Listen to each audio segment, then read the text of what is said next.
Jason, one of the we were in Patient Experience Week here. I don't know if it's global, but it's certainly in Australia, it's Patient Experience Week. And New South Wales, who I know you know well, have just released a document called "Elevating the Human Experience." So I like that term, elevating the human experience. I think it invites everybody to elevate the human experience across health services. So, any comments about that? I think it's wonderful. I think it's a good slogan, isn't it? It's a good way of thinking about it, and it goes to the core of what James said in the answer to his previous question, that what we're trying to do here is we're trying to get beyond the culture of people are just going to criticize me, or there's no time, or all those other things. And trusted voices like James and I can't convince the 1,000 people to do feedback, I'm afraid. So those 1,000 in that health organization that James is talking about aren't doing it because James told them to do it, much as it's a disappointment to them. So it may be that James persuaded the first 6, though, or the first 10, but the peer group has to persuade the next peer group. But there has to be value.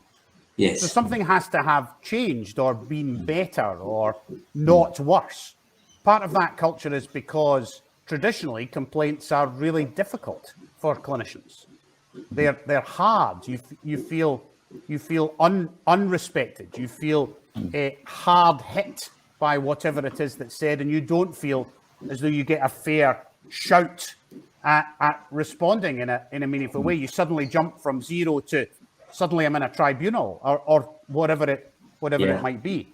And to strip all that away to get down to the fact, no, this was just a lady who waited too long in your waiting room, or couldn't read your public information because the letters were too small, or whatever it might be, not to diminish the feedback in any way. But then if you engage in that, you can then make changes that make it better for those you care for, your other patients and families. And that, I think, is how you get to 1,000. It's that old diffusion curve that we talk about in quality improvement all the time, that my job is not to persuade the whole curve. Michael Greco's job is not to persuade the whole curve. Your job is to persuade the first set of people to take a risk and go for it. And then they will gradually persuade the rest of the curve. And at the same time, I think there's something about us persuading the executives to let it happen. So that probably is our job, partly, to say that the executive room, however it's laid out, would say, yes, we give you permission to do this in this way. So it's not one thing, but it seems to me that seeking the feedback the way you've just described in New South Wales is exactly where it should start.